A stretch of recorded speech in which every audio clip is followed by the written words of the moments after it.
Hey kiddos, it's Miss Jenny again. I wanted to share another story with you. I wanted to tell you about today, Easter Sunday. It is a special day. It is one of, or actually, it is the most important day as Christians. That's us, guys. So I'm going to take you through a story. I have my notes here. I have a book here that I want to, or a children's Bible that I want to read from. So I'm going to read some to you, and I have a couple surprises along the way. And you know how I like to do things. We have a little craft at the end, okay? So it's something simple you can gather up and do later at your home. But I have, let me show you, an egg carton. Not too exciting, I guess, but when you look inside, hold on, I have special eggs, okay? So we're going to see what's going on with my eggs. We open one of them, the first egg, ordinary. I can see it's a little bit dark in there. There is a leaf. Not what you usually find in your Easter eggs when you go out looking. A leaf. Let me see. Well, the reason there's a leaf in there is because actually let me restart. I'm going to take us back about a week ago, and I'm going to take you through kind of the journey leading up to today. So a week ago, Palm Sunday is the reason why there's a leaf. It's supposed to represent the palms that I'm going to tell you about. Jesus and his friends came to a place called the Mount of Olives. Jesus sent his friends to town to get a donkey. So they sent him on ahead and said, "There's a donkey there. Go get it for me." After they came back, a crowd gathered. Many people had heard about Jesus and were excited to see him. The crowd put coats on the donkey for Jesus to sit on and laid palm trees on the road for the donkey to walk on. They wanted it perfect. This was an exciting day. The people were happy to get to meet Jesus because they had heard a lot about him. They'd heard all these stories, all these wonderful things, and he was coming to their town and they couldn't wait. Egg number 2. It's tissue. Oh, guys, I wish you could smell this. This is a fantastic smelling tissue. The tissue, I know what the tissue was for. Well, Jesus was staying with some friends. One of the friends was a woman named Mary. She came to Jesus with a jar of very expensive perfume. She poured this perfume over Jesus' feet and wiped his feet with her hair. She did this because she loved Jesus. This was something that was common during this time. And because they wore sandals often and often were bare feet, their feet were often dirty. And so one thing that they did before they came into gathering was they would wash their feet. And this was also like a sign of respect, I think is the word I'm looking for. And so she did this for him, and she used this really expensive perfume because, man, he was worthy of this. She had heard stories also, and she wanted to use the finest on him. Well, this actually made Judas mad because he felt like Mary was wasting money because the perfume was worth a lot of money. He thought, this is a waste. You're using this on his feet. Now, just wait, guys. You're going to hear a little bit more about him later. Don't forget about Judas and how he was feeling about Mary using that perfume. Well, Mary, the lady who had the perfume, and the crowd who had gathered to greet Jesus were happy to see Jesus, but not everyone was happy to see Jesus. There were a lot of people who wanted to trick Jesus by asking hard questions. Someone asked this question, which is the greatest commandment of them all? Jesus replied, "Love the Lord your God with all your heart and with all your soul and with all your mind. This is the first and greatest commandment. And the second is like it. Love your neighbor as yourself." The first 2 commandments, kiddos, are about love. I'm willing to bet love is pretty important to Jesus. Let's see. What do you think might be in my 3rd egg? Any guesses? The commandments about love. Our third egg holds a heart, representing love and the importance of love to Jesus. He wants us to love everyone. It's so important that he made it the first commandment and he incorporated love in the second commandment. So think of ways throughout your day. How can I love myself? How can I love my neighbor? My neighbor could be literally a neighbor next door. Could be my family. How can I show love? These are so important to God. I gotta be thinking of those. So they asked some more questions. They kept trying to trick Jesus, but you know what? They never could. He was too wise and clever to be tricked. They couldn't trick him. So the crowd, Mary, and the men who wanted to trick Jesus weren't the only ones who heard about Jesus. There was an important man named Nicodemus who heard about Jesus too. Now, he didn't want to trick him. He wanted to ask him some questions, though, and this time he's not asking to trick, he's asking to learn. He wants to understand. That night, Nicodemus came to Jesus and asked him about God's kingdom. Jesus told him that no one could see the kingdom of God unless they were born again.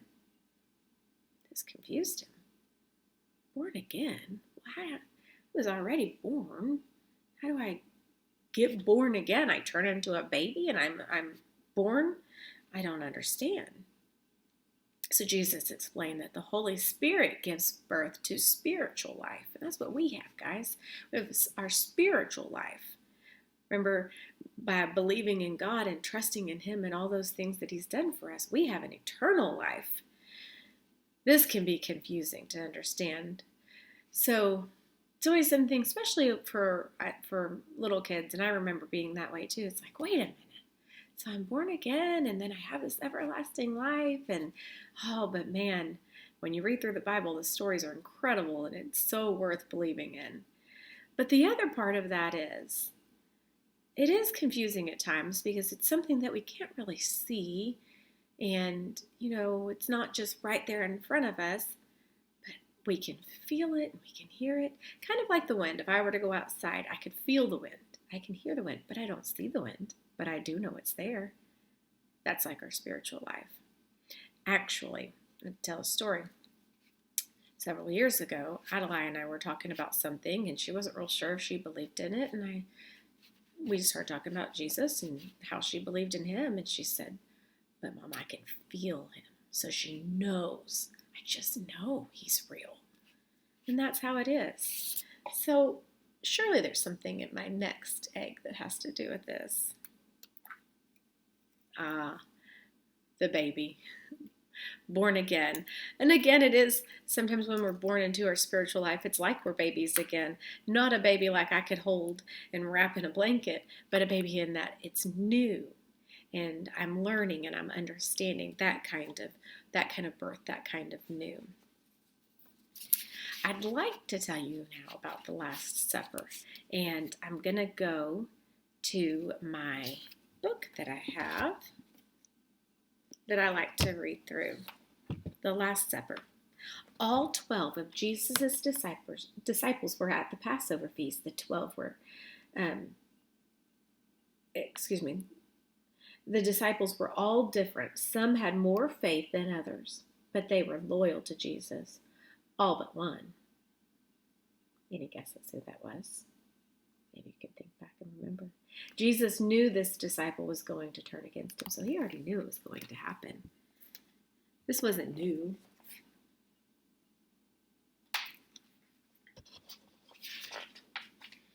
He said, "I tell you for certain that one of you will betray me.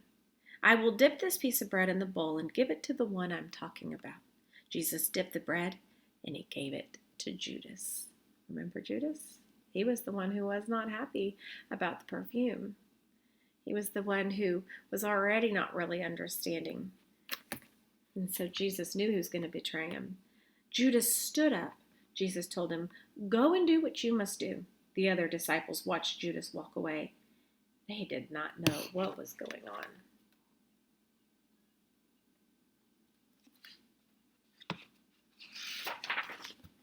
Then Jesus told the others that He would soon be going away from them. It was time for Him to die. That was God's plan for him all along.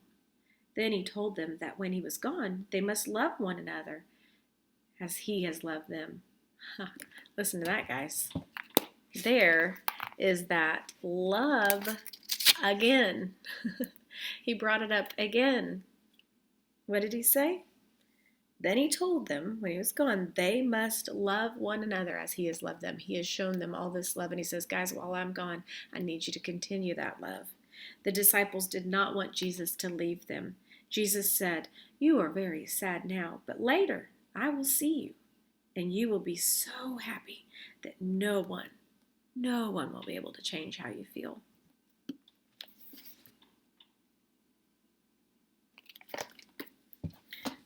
So he told him, he let him know, I am going to die, but you are going to see me again.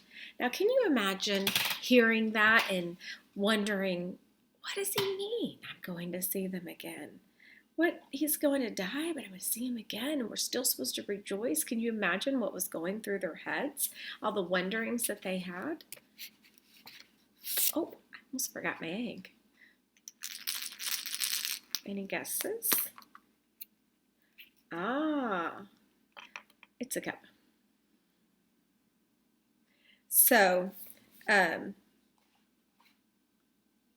you see, Jesus took some bread in his hands. I'm going to show you the picture real fast. Look, he's got his cup, just like we have ours. Jesus took some bread in his hands and he blessed it. He picked up a cup of wine and gave thanks to God. He shared the bread and wine with the disciples. This bread and wine are a part of me. Take them as a way of remembering me. This is like we do on Sundays once a month, where we do our communion, and we take this as remembrance of him, just like the very Last Supper that he did. Afterward, they sang a hymn and went out to the Mount of Olives. So a lot of people knew about Jesus. Some people were his friends, but some people didn't like Jesus because of what he taught. You know, you know that I'm a teacher as well, and this is something we talk about when we talk about history, and we talk about some important people that we've learned about even in our lifetime, and how, you know, there's always people who just don't like them and don't understand or disagree. And one thing that we always talk about is like, hey, don't like them, don't be mean. We're going to find out these people, though, they were not nice. Jesus cared about what was on the inside of a person, their heart and their attitude. He didn't care about the outside. He don't care if your hair is fixed, if your clothes are down. He doesn't care about any of that. He cares about the inside. What is your heart? What is your attitude? How many times has he already mentioned love and the importance of love? That comes from the inside, guys. But the people who didn't like Jesus wanted to look good instead of caring about people.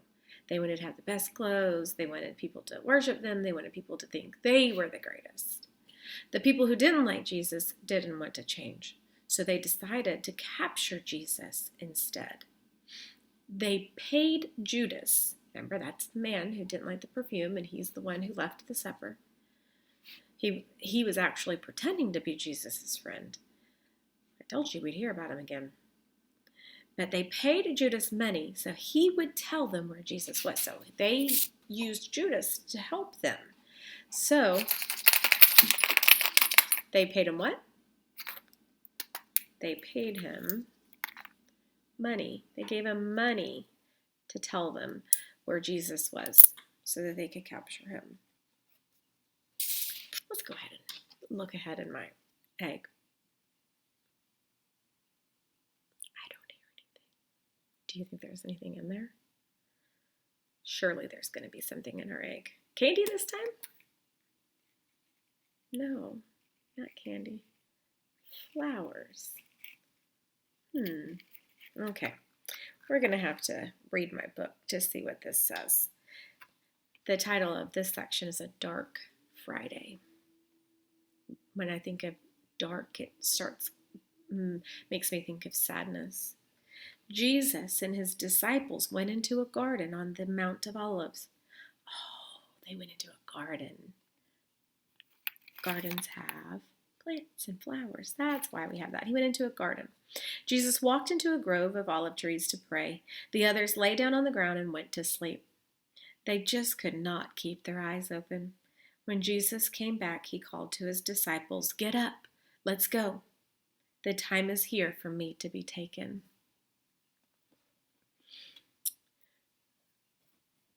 I'm going to open my other egg in just a minute. Let's keep reading. This is good. Just then they heard footsteps. A gang of men with clubs and swords came into the garden. Judas was with them. Of course he was.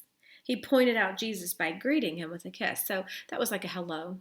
He was greeting him, letting know this is him. The men grabbed Jesus and took him away to jail. One man gave Judas a bag filled with 30 pieces of silver. So he got his money. This was his payment for helping them catch Jesus.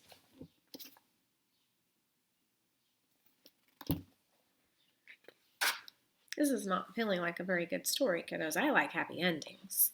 Do you think there's going to be a happy ending? Please tell me. I don't like sad stories. In the morning, Jesus was taken before the Roman governor, Pontius Pilate. Jesus' enemies told the governor, "This man says he's the king of Jews. He's making people turn against the emperor. He should be put to death." Pilate asked Jesus, "What do you have to say for yourself? Are you guilty?" It's not feeling good, guys. Jesus did not say anything. The governor was amazed that Jesus did not defend himself. At last, he let his soldiers take Jesus away. The soldiers put a red robe on Jesus and a crown of thorns. They made fun of the king. Then they took the robe off and they beat him with whips. Guys,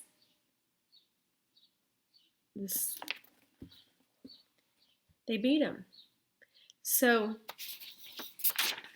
they go on to say, though, the people who didn't like Jesus, they wanted to get rid of him. They took Jesus to Pilate so that he could decide what to do. So it's kind of like going to court and there being a judge. He was the one in charge. He was the one who decided what would happen. So here's the thing, though, guys. He couldn't find anything that Jesus had done wrong. Nothing at all.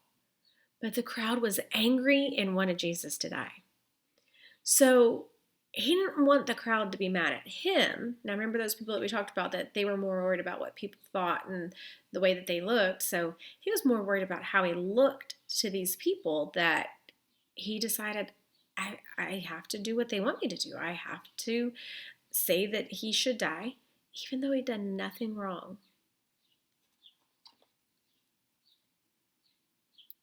What is with these empty eggs?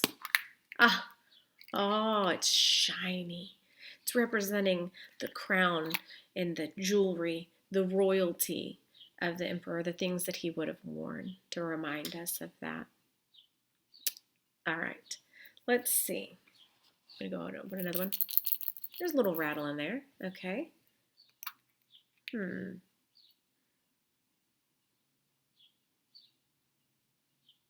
Any ideas?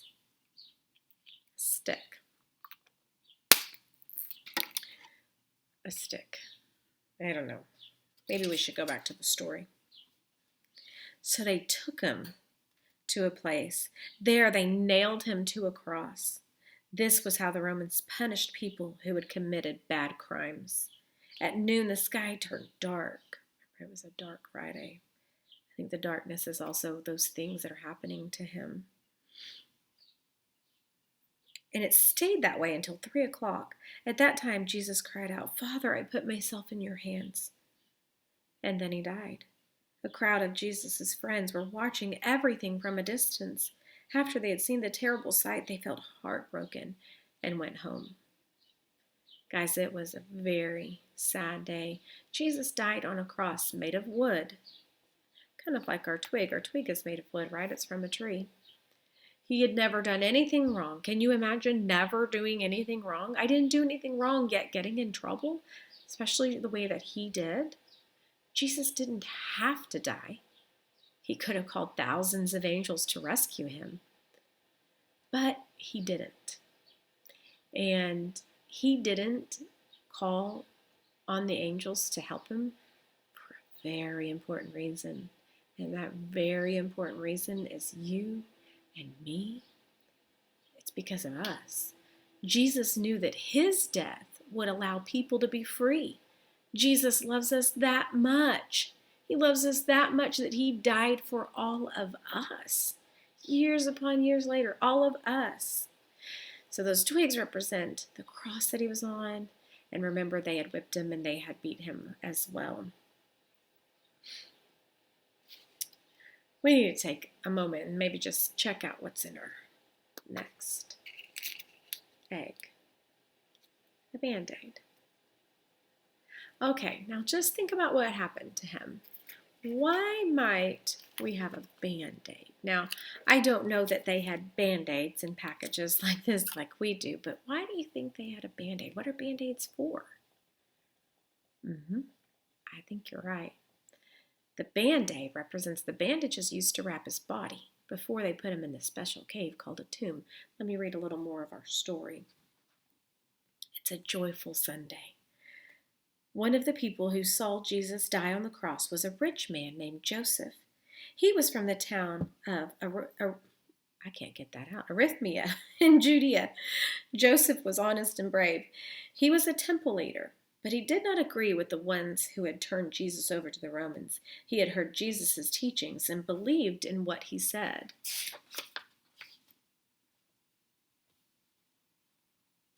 Now, Joseph was sad. He went to Pilate and asked for Jesus' body so he could bury it. Joseph took the body down from the cross and wrapped it in a fine cloth. So that was what their bandages were. He wrapped it as to protect it and cover him. Then he put it in a tomb that had been cut out of solid rock. So the people who didn't like Jesus remembered Jesus saying, "After 3 days, I will rise again." 3 days, I'm going to rise again. They were worried, you guys. They thought, yeah, maybe it's a trick. Maybe he was trying to trick us so that we would think that he was going to come back. But you know what? They thought, oh, maybe people will move the body to trick us and make us think that he came back and we don't know where he is. So they went to go and move it. They put a very big stone. So a very big stone was put in front of the cave so that it's like a boulder, this huge boulder, so that they couldn't go in there and move the body. And it was very heavy. So they thought, okay, this is going to help us. They also put guards there to watch the tomb just to be safe. They thought, we're not getting tricked.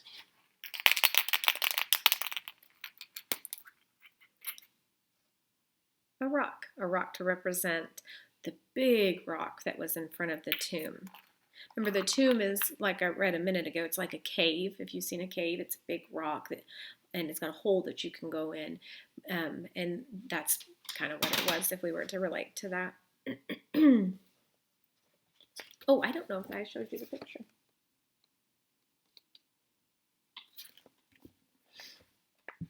Let's keep reading. The woman who had come with Jesus from Galilee were there too. They watched Joseph place Jesus' body in the tomb and put a large stone in front of the cave opening. Then they went to get things ready for the burial. This was Friday, and Saturday was the Sabbath. It was against the Jewish law to bury anyone on the Sabbath, so they had to wait until Sunday.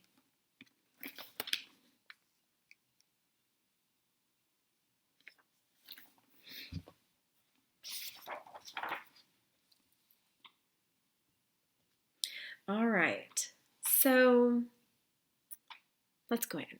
This is the last egg. Look, this is the last part of the story. Let's go to our last egg. Nothing.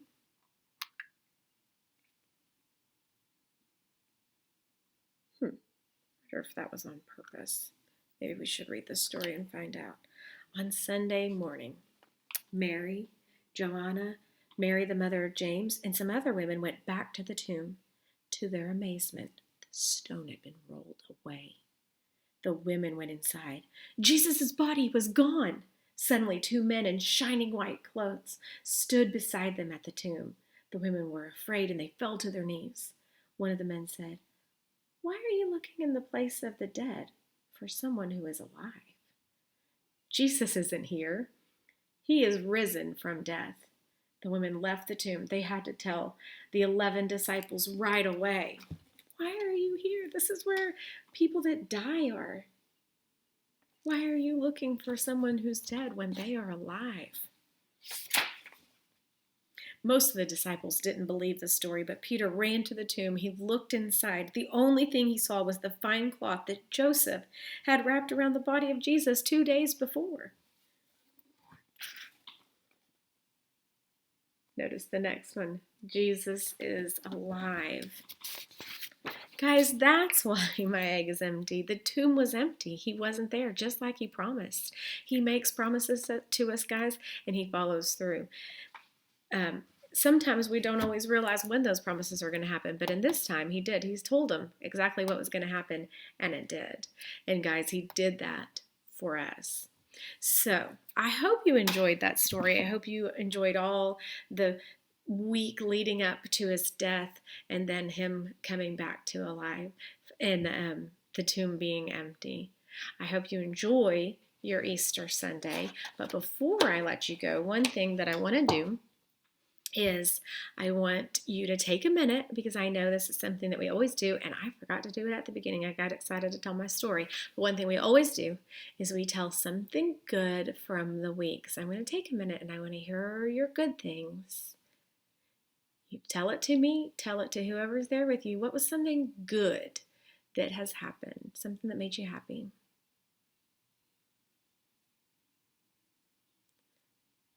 I like those. Those are good things.